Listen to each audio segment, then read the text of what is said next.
کسی دانا نے کہا تھا، محبتی زندگی اور محبتی موت ہے۔ گویا محبت مل جائے تو جیون ہرا بھرا، اور اگر دھتکار دے تو کسی بھکاری کی بد دعا بن کر ساری خوشیاں چاٹ لیتی ہے۔ اس کے ساتھ بھی تو ایسا ہی ہوا تھا، جس نے سارے سنہرے خواب اس کے قدموں میں ڈھیر کر دیے تھے، مگر اسے خوابوں کی دولت نہیں چاہیے تھی۔ وہ جس دولت کا تمنا ہی تھا، جب وہ ملی تو زندگی محبت بن کر خود اس کے قدموں میں ڈھیر ہو گئی، مگر موت بن کر۔ ایسا تو ہونا ہی تھا، ضروری نہیں کہ پانی مل جائے تو زندگی بھی مل جائے۔ وہ بھی ساحل کنارے پیاس بن کر زندگی کی بازی ہار گیا تھا، کیونکہ وہی محبت قاتل کا روپ دھار چکی تھی۔ حرص و ہوس کی دلدل میں اترنے والے ایک بہروپیے کی عبرت اثر داستان۔ السلام علیکم لسنرز، آئیے کرائم تھرل اور سسپینس سے بھرپور ایک نئی کہانی سنتے ہیں، جس کی مصنفہ ہیں اسماء قادری۔ تو آئیے شروع کرتے ہیں۔ تم سن رہے ہو نا کہ میں تم سے کیا کہہ رہی ہوں؟ اس نے اپنے سامنے بیٹھے کاظم کو قدرے جھنجھلائے ہوئے لہجے میں مخاطب کیا۔ جواباً کاظم نے اپنی جھکی نظریں اٹھا کر اس کی طرف دیکھا تو وہ ان نظروں میں دکھائی دینے والے حزن و ملال اور حسرت و طیش کے رنگوں کو دیکھ کر ایک پل کے لیے ٹھٹک سی گئی۔ کاظم کی یہ کیفیت اس نے زندگی میں اس سے پہلے کبھی نہیں دیکھی تھی۔ اسے اپنے جذبات کو اپنی ذات تک محدود رکھنے کی عادت تھی۔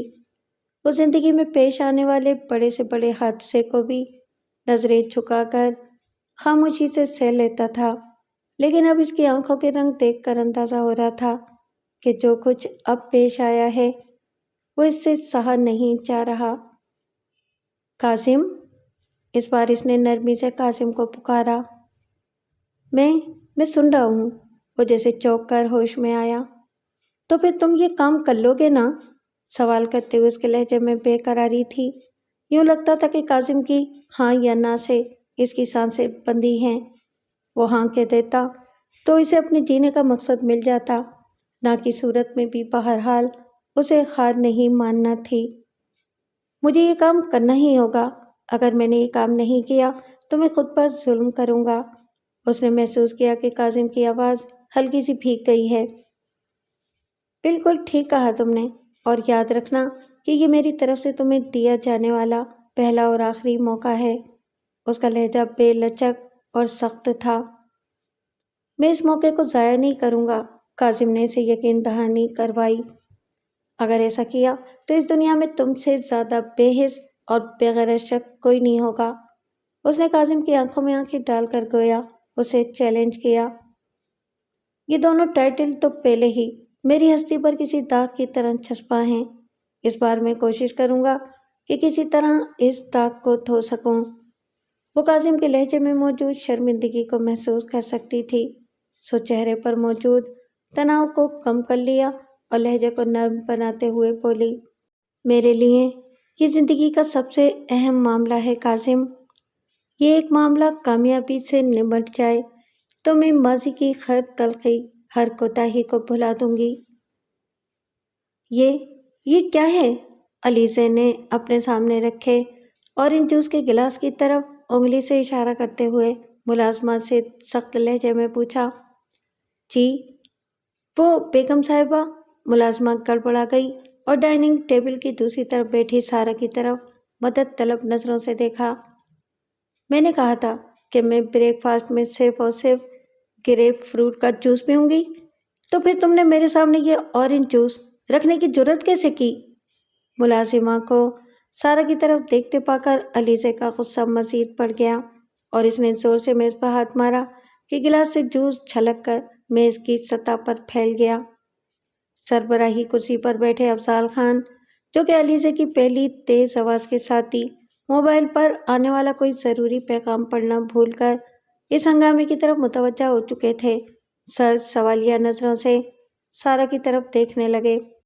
میں نے رجب کو مارکیٹ بھیجا تھا، اسے گریپ فروٹس نہیں ملے، اس لیے مجبوراً اورنج جوس بنوانا پڑا۔ سارہ کو معلوم تھا کہ اسے وضاحت دینا ہی پڑے گی، اس لیے اندر سے سخت بیزاری محسوس کرنے کے باوجود افضال خان کو اس کوتاہی کی وجہ بتائی اور پھر علیزہ کی طرف دیکھتے ہوئے رسان سے بولی، آج یہ اورنج جوس پی لو علیزہ، کل کے لیے میں رجب کو تاکید کر دوں گی کہ کہیں سے بھی گریپ فروٹ تلاش کر کے لائے تاکہ تم ناشتے میں اپنا پسندیدہ جوس پی سکو۔ اوکے، تو پھر میں کل ہی ناشتہ کر لوں گی۔ علیزہ ایک جھٹکے سے میز پر سے اٹھ گئی۔ علیزہ بیٹے، افضال خان نے اسے روکنا چاہا لیکن وہ آندھی طوفان کی طرح وہاں سے نکل چکی تھی۔ یہ سب تمہاری سستی کی وجہ سے ہوا ہے۔ ایک معمولی سا کام نہیں کروا سکتی تمہیں اس گھر میں کرنا ہی کیا ہوتا ہے؟ صرف یہی نا کہ ملازمین کو آرڈر کر کے سب کچھ ٹھیک سے مینیج کروا لو، اور تم سے یہ ذرا سا کام بھی نہیں ہوتا؟ بھول گئیں اس وقت کو جب تمہارا سارا دن نوکرانیوں کی طرح گھر کے کام کاج کرتے ہوئے گزرتا تھا، پھر بھی جواب میں گالیاں اور تانے سننے کو ملتے تھے۔ افضال خان کہنے کو بہت بڑے بزنس مین تھے، لیکن طنز کے تیر چلانے میں انہیں کسی زیریں متوسط طبقے کی ساز جیسی مہارت حاصل تھی۔ سارا نے مزید وضاحت میں وقت اور توانائی ضائع کرنے کے بجائے لبوں کو بھینچ لیا اور خاموشی سے افضال خان کا لیکچر سننے لگی۔ اس لیکچر کے بنیادی نکات اس کا پھوڑ پن، نااہلی اور ان کے وہ احسانات تھے جو اس سے شادی کی صورت انہوں نے اس پر کیے تھے۔ یہ سارے نکات اسے اپنی شادی کے 18 ماہ میں بہت اچھی طرح یاد ہو گئے تھے، اس لیے اسے ان کا یہ لیکچر سننے کی کوئی ضرورت نہیں تھی، لیکن مجبوری یہ تھی کہ سامنے سے اٹھ کر جانے کی صورت میں ان کی ناراضگی کا گراف مزید بلند ہو جاتا۔ وہ انہیں ناراض نہیں کرنا چاہتی تھی، اصل میں وہ انہیں ناراض کرنا افورڈ ہی نہیں کر سکتی تھی، کیونکہ اس ناراضگی کا انجام طلاق کی صورت میں بھی ہو سکتا تھا اور وہ ایک اور طلاق افورڈ نہیں کر سکتی تھی۔ ہاں، ایک اور طلاق۔ محض 24 سال کی عمر میں وہ سابقہ 5 سالہ شادی، ایک عدد بیٹی کی پیدائش، طلاق، عدت اور دوسری شادی کے تجربات سے گزر چکی تھی، اور آج کل اس ادھڑ بن میں مبتلا رہتی تھی کہ اس کی پہلی شادی زیادہ اذیت ناک تھی یا دوسری۔ پہلی شادی میں اس کی ساس نندوں نے اس کی زندگی اجیرن بنا رکھی تھی، اور انہی کی سازشوں کے نتیجے میں اپنی تمام تر کوششوں کے باوجود بالآخر اپنی ذات پر طلاق یافتہ کا ٹھپا لگوا بیٹھی تھی۔ اس تجربے کے بعد خود کو دوسری شادی کی طرف دھکیلنے والوں کے دلائل میں اسے جس دلیل نے سب سے زیادہ متاثر کیا تھا وہ یہی تھا کہ افضال خان کے گھر اسے ساس نندوں کے عذاب سے نہیں گزرنا پڑے گا۔ بڑا سا گھر، گاڑی، نوکر چاکر، اس سب کے ساتھ محض 2 باپ بیٹی کو برداشت کرنا کون سی بڑی بات تھی۔ افضال خان کو اپنا بڑا سا بزنس سنبھالنے سے فرصت نہیں تھی، اور علیزہ اپنی پڑھائی اور دوستوں میں مصروف رہتی تھی۔ عملی طور پر تو اس بڑے سے گھر میں بس اسے اور اس کی 4 سالہ بیٹی ابیہا ہی کو راج کرنا تھا۔ بھائی کے گھر گزارے عدت کے چند ماہ اتنے تکلیف دہ تھے کہ اسے یہ سارے دلائل سچ مچ خوشنما دکھائی دینے لگے تھے، اور اس نے نظر انداز کر دیا تھا۔ افضال خان اور اس کی عمر میں اتنا بڑا فرق تھا کہ اگر اس کی عمر کے ہندسوں کو دوہرا کر دیا جاتا تب بھی افضال خان کی درست عمر نکالنے کے لیے مزید 4 برس جمع کرنے پڑتے۔ خیر، شادی ہو گئی تھی، اور وہ دل میں تھوڑی امیدیں اور تھوڑا سا خوف لیے اس گھر میں آ گئی تھی۔ امیدیں شادی کی پہلی رات ہی چکنا چور کر دی گئی تھیں، اور افضال خان نے اسے اس کی حدود باور کراتے ہوئے جتا دیا تھا کہ وہ اس خوش فہمی میں مبتلا نہ رہے کہ وہ اس گھر پر راج کرے گی۔ اس کا مقام محض ہاؤس کیپر یا کیئر ٹیکر جیسا تھا۔ اسے گھر کے افراد سمیت گھر کی ہر چیز کا خیال رکھنا تھا، لیکن اس خیال کو بھولے سے اپنے دل میں نہیں آنے دینا تھا کہ یہاں اس کی اپنی بھی کوئی پسند، ناپسند یا مرضی ہو سکتی ہے۔ میں نے تمہاری کلاس اور طلاق کو نظر انداز کر کے تم سے شادی کرنا محض اس لیے منظور کیا تھا کہ محنت کش طبقے کی جوان عورت ہے تو چاقو چوبند ہوگی، لیکن تمہاری سستی اور کام چوری کا یہ حال ہے کہ اتنے ملازمین کے ہوتے ہوئے بھی تم گھر کو ٹھیک سے مینیج نہیں کر سکتی، اور تو اور تمہاری وجہ سے میری اکلوتی بیٹی ہر دوسرے دن کھانے کی میز پر سے بھوکی اٹھ جاتی ہے۔ وہ اپنی جوان جہان بیٹی کے لیے، جس کے ہینڈ بیگ میں بھاری کیش کے ساتھ 3-4 کریڈٹ اور ڈیبٹ کارڈ ہر وقت موجود رہتے تھے، یوں پریشان تھے جیسے وہ گھر سے کچھ کھائے پیے بغیر نکلی ہے تو اب دن بھر اسے کچھ کھانے کو ہی نصیب نہیں ہوگا۔ ان کی اس فکر مندی نے اسے اپنی بے عزتی بھلا کر ابیہا یاد دلا دی تھی۔ اس معصوم بچی کو پورے گھر میں آزادانہ گھومنے پھرنے کی اجازت نہیں تھی۔ اپنی طرف سے بہت اعلیٰ ظرفی کا مظاہرہ کرتے ہوئے اسے ایک سجا سجایا الگ کمرہ عنایت کر دیا گیا تھا، لیکن شرط یہی تھی کہ وہ اس کمرے کے علاوہ گھر کے کسی حصے میں دکھائی نہیں دے گی۔ گھر میں جگہ جگہ نصب کیمروں کی وجہ سے اس شرط کی خلاف ورزی کا سوچا بھی نہیں جا سکتا تھا۔ بہت مشکل سے سارا نے شام کے وقت کچھ دیر اسے لان میں لے جانے کی اجازت لی تھی اور جانتی تھی کہ ابیہا کے لیے یہ وقت کتنا خوبصورت ہوتا ہے۔ کمرے کی 4 دیواری سے آزاد وہ اس مختصر وقت میں سرسبز اور خوشنما پودوں کے درمیان کسی تتلی کی طرح اڑتی پھرتی تھی۔ اس کی چہکار پر سارا کو کسی ننھی سی چڑیا کی چہچہاہٹ کا گمان ہوتا تھا، لیکن اس وقت وہ اس فکر میں مبتلا تھی کہ اس کی ننھی چڑیا نیند سے جاگ چکی ہوگی اور ضروریات سے فارغ ہو کر ناشتہ کرنے اور اسکول کے لیے تیار ہونے کے واسطے اسے اس کی مدد کی ضرورت ہوگی۔ دھیان کہاں ہے تمہارا؟ تم میری بات سن بھی رہی ہو یا نہیں؟ افضال خان جیسا تیز نظر کا بندہ اس کے دھیان کو بھٹکنے سے بے خبر رہتا، یہ کیسے ممکن تھا؟ کچھ نہیں، میں سن رہی ہوں آپ کی بات۔ وہ سٹ پٹا کر صفائی پیش کر رہی تھی کہ رنگ ٹون نے افضال خان کی توجہ اس پر سے ہٹا دی۔ تم ٹائم کنفرم کر دو، میں بس نکل رہا ہوں، 15 منٹ میں پہنچ جاؤں گا۔ کال یقیناً ان کے پی اے کی تھی۔ وہ سب کچھ بھلا کر روانگی کی عجلت میں دکھائی دینے لگے۔ سارا دوڑ کر ان کا کوٹ اور بریف کیس اٹھا لائی، انہیں کوٹ پہننے میں مدد دی اور بریف کیس اٹھا کر باہر تک ان کے ساتھ گئی۔ ڈرائیور نے اس کے ہاتھ سے بریف کیس لے کر صاحب کے لیے گاڑی کا پچھلا دروازہ کھولا۔ افضال خان گاڑی میں بیٹھے، ڈرائیور دروازہ بند کر کے پھرتی سے ڈرائیونگ سیٹ کی طرف لپکا اور انجن اسٹارٹ کیا تو سارا نے سکون کی سانس لی اور گاڑی کے حرکت میں آتے ہی ابیہا کے لیے مختص کمرے کی طرف بھاگی۔ ابیہا جاگ چکی تھی لیکن خود کو گٹھری کی طرح سکیڑے آنکھیں بند کیے پڑی تھی۔ بیا، وہ لپک کر اس کے قریب پہنچی اور اسے پکارتے ہوئے اپنی باہوں میں سمیٹا۔ ابیہا کا چہرہ اور جسم ہولے ہولے لرز رہا تھا اور سارا جانتی تھی کہ یہ اس کے خوفزدہ ہونے کی نشانی ہے۔ بیا، آنکھیں کھولو جان، دیکھو مما آپ کو جگانے کے لیے آئی ہیں۔ اس نے ابیہا کے دونوں گالوں کو باری باری چومتے ہوئے ایک بار پھر اسے پکارا۔ بیا، مما سے بات نہیں کرے گی؟ مما گندی بچی ہیں، بیا کو کمرے میں اکیلے بند کر کے چلی جاتی ہیں۔ وہ اپنی ناراضگی کا اظہار کر رہی تھی اور سارا اپنی بے بسی پر خون کے آنسو پینے پر مجبور تھی۔ رات اس نے ابیہا کے ساتھ سونے کے لیے ایک ملازمہ کو راضی کر لیا تھا، لیکن صبح ملازمہ کو اپنے فرائض انجام دینے ہوتے تھے۔ سارا اس ڈر سے کہ آنکھ کھلنے پر ابیہا کمرے سے باہر آ کر دونوں باپ بیٹی کا موڈ خراب ہونے کا سبب نہ بن جائے، اس کے کمرے کا دروازہ باہر سے لاک کر دیتی تھی اور وہ اسی بات کا شکوہ کر رہی تھی۔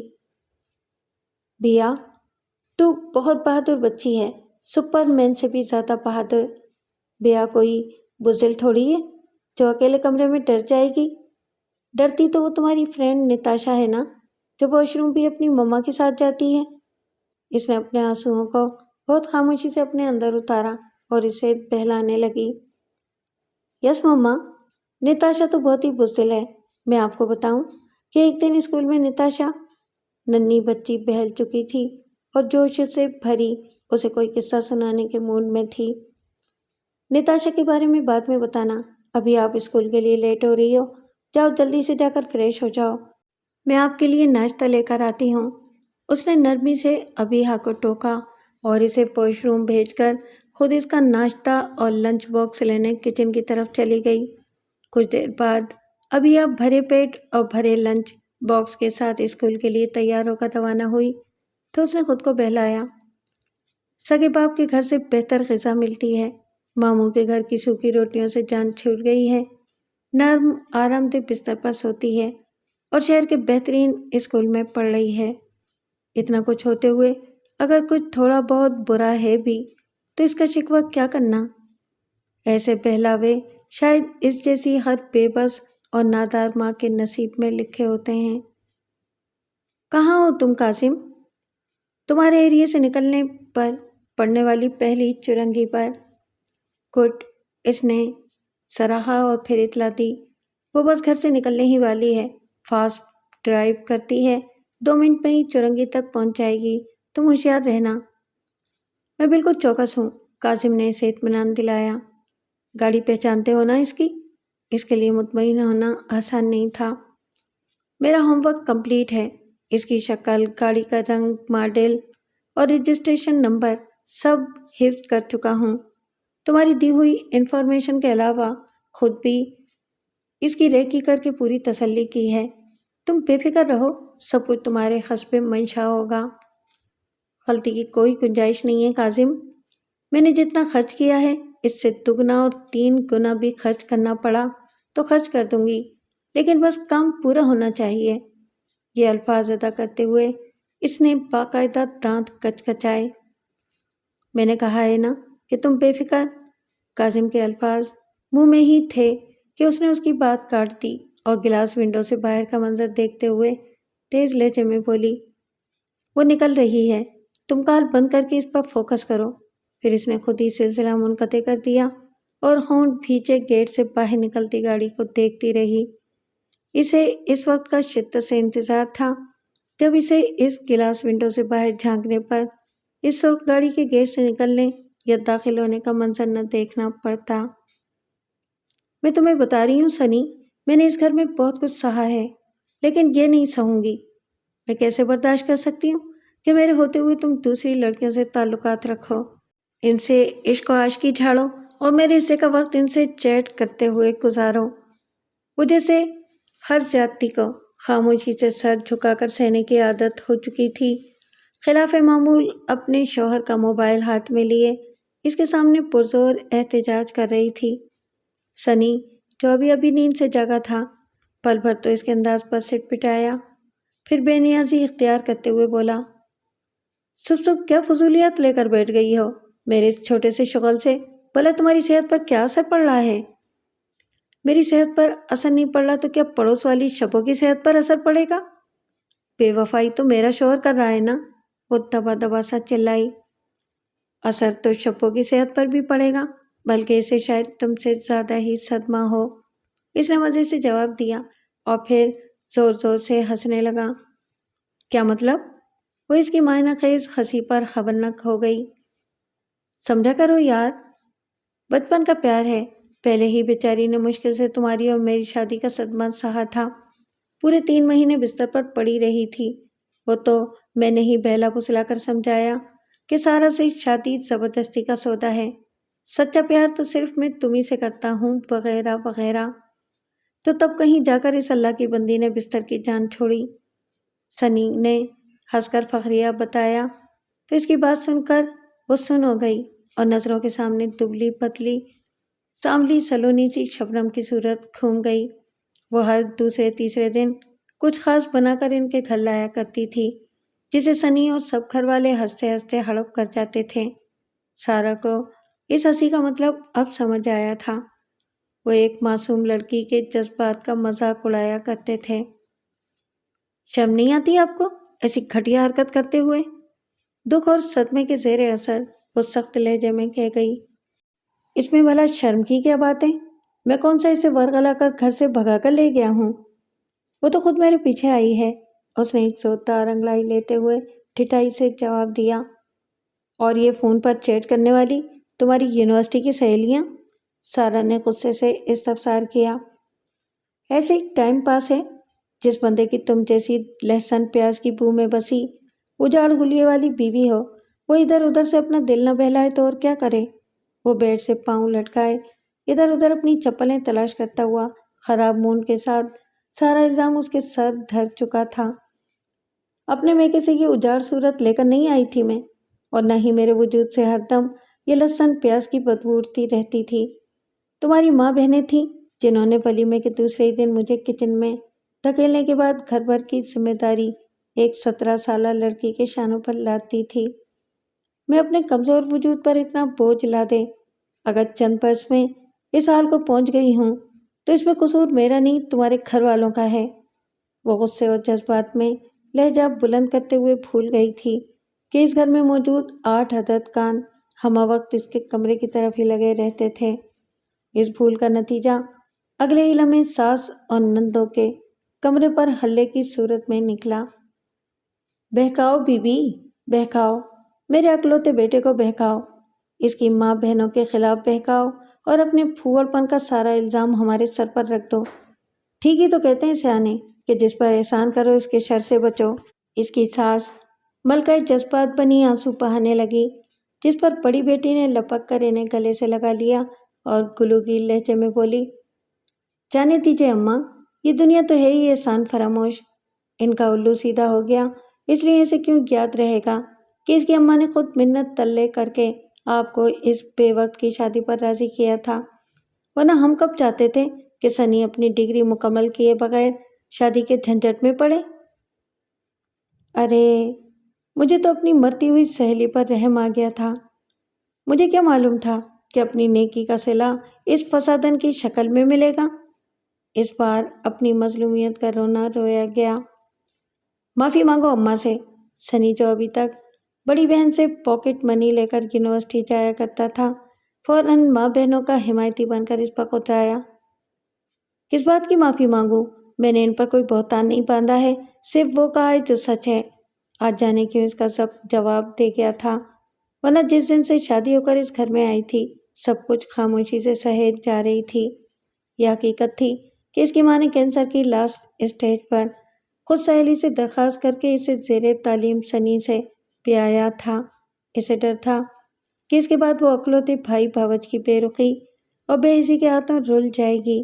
اپنے تئیں وہ اسے اس کے گھر کا کر کر اطمینان سے قبر میں اتری تھی، لیکن جانتی نہیں تھی کہ رلنا اس کے نصیب میں لکھا ہوا ہے۔ سچ کی بچی، تجھے بتاتا ہوں کہ سچ کیا ہے۔ سچ تو یہ ہے کہ تو زبردستی ہمارے سروں پر مسلط ہو گئی ہے اور ہم تیرے ناقابل برداشت وجود کو سہتے سہتے تھک گئے ہیں۔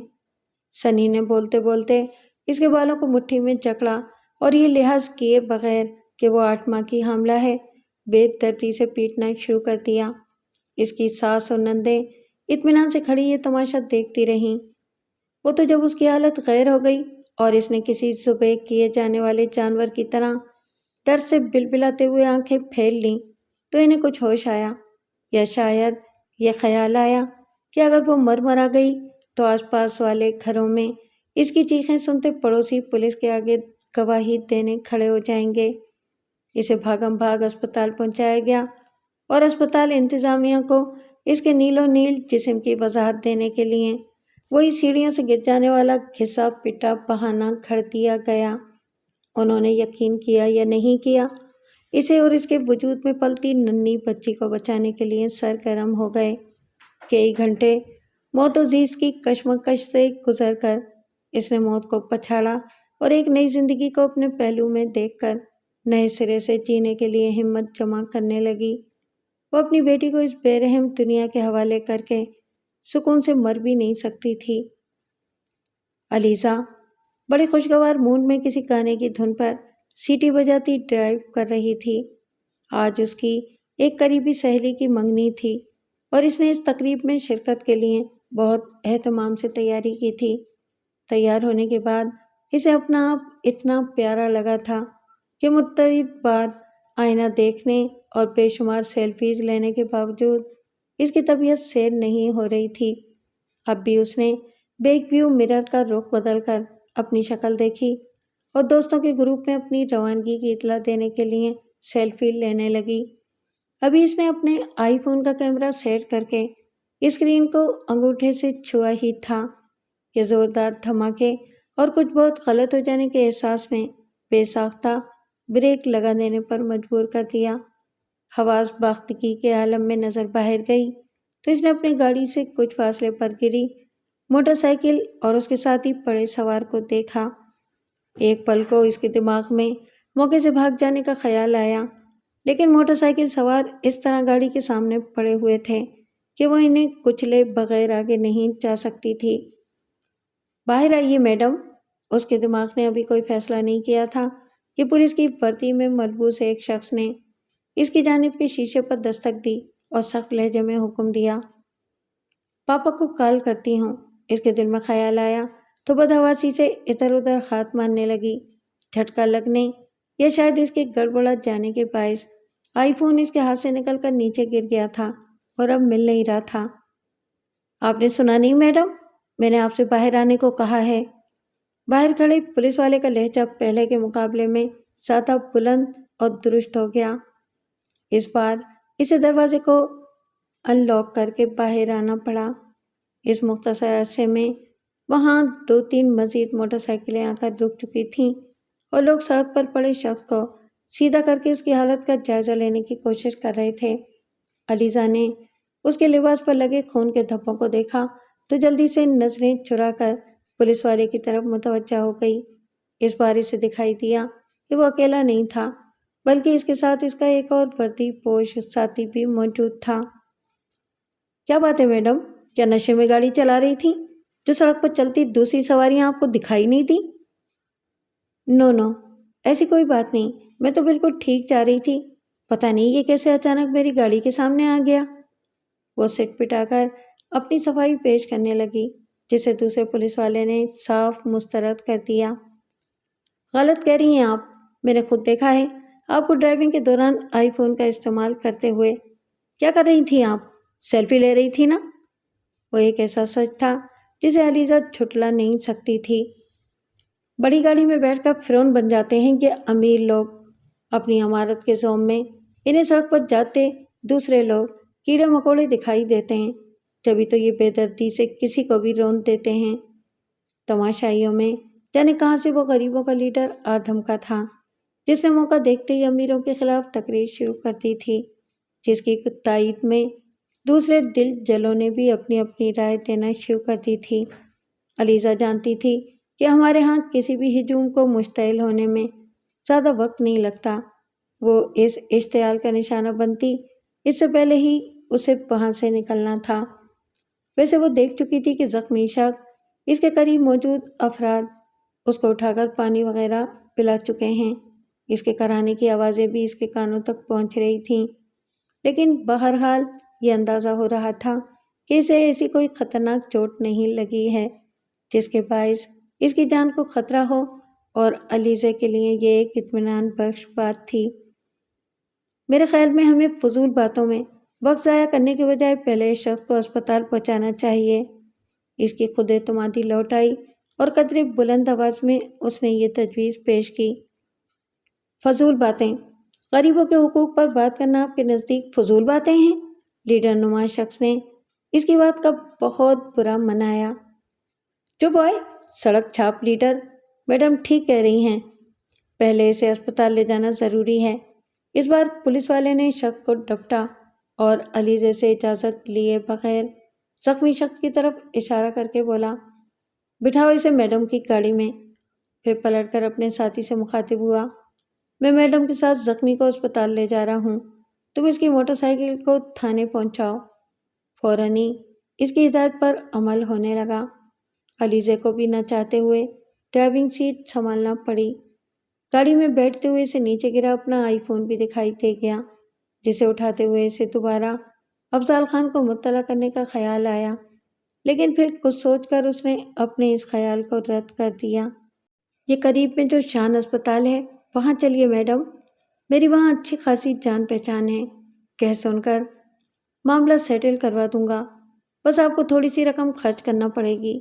پولیس والے نے ہجوم میں سے کسی کو اس کی گاڑی میں گھسنے نہیں دیا تھا اور خود اکیلا زخمی کو لے کر گاڑی کی پچھلی نشست پر برائے جمان ہو گیا تھا۔ علیزہ کی گاڑی آگے بڑھاتی اس نے وہیں سے یہ فرمان جاری کیا تھا۔ علیزہ کو سمجھ آنے لگی کہ وہ موقع سے فائدہ اٹھا کر اپنے لیے مال بنانے کی کوشش کر رہا ہے۔ اسے اس پر کوئی اعتراض بھی نہیں تھا۔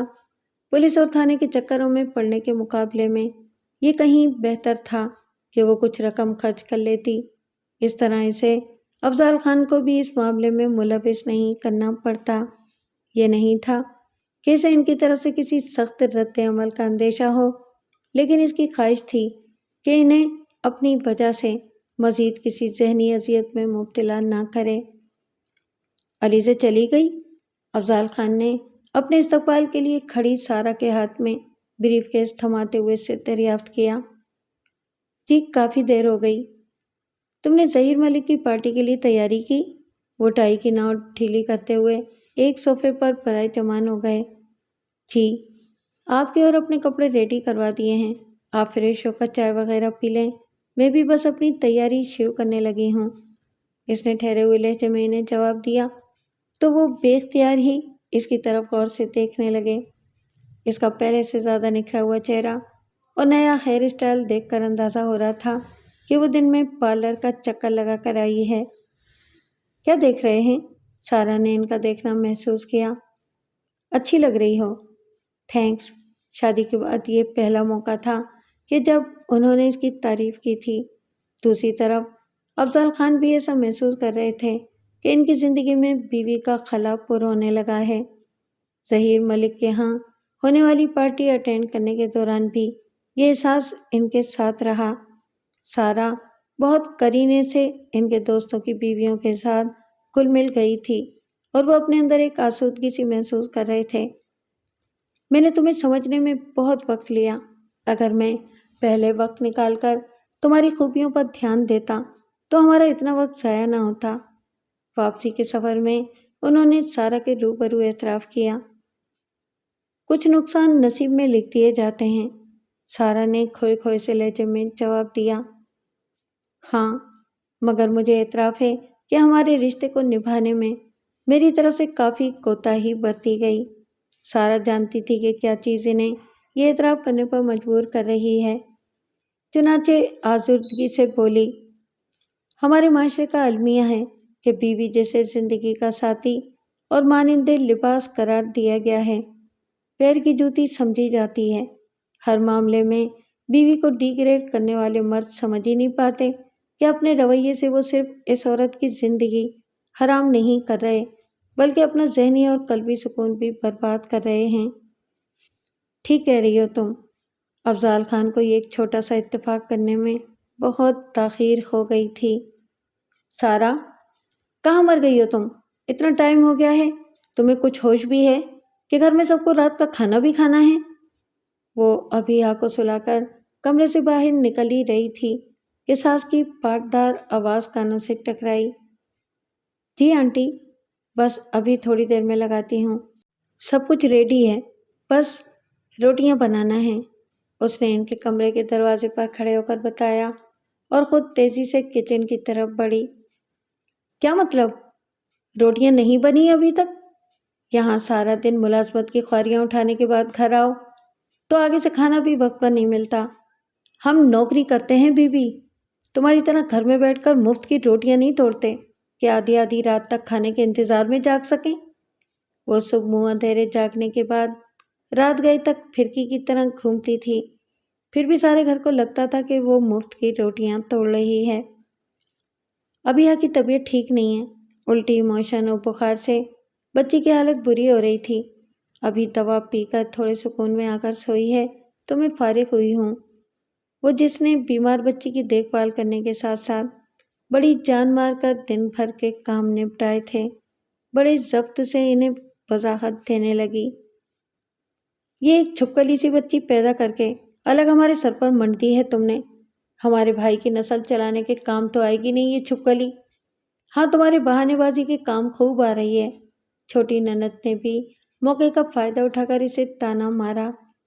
ابیہ کی پیدائش کے وقت اس کا کیس اتنا پیچیدہ ہو گیا تھا کہ وہ ابیہ کے بعد دوبارہ ماں بننے کی صلاحیت سے ہی محروم ہو گئی تھی اور اپنی اس کمی کے تانے اسے آئے دن سننا پڑتے تھے۔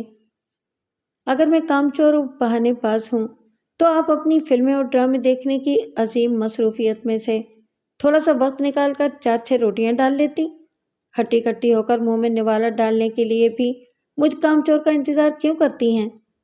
ابیہ کی پیدائش کے بعد اتنے عرصے بعد آج پہلا موقع تھا کہ اس کی زبان پر بڑا قفل کھلا تھا۔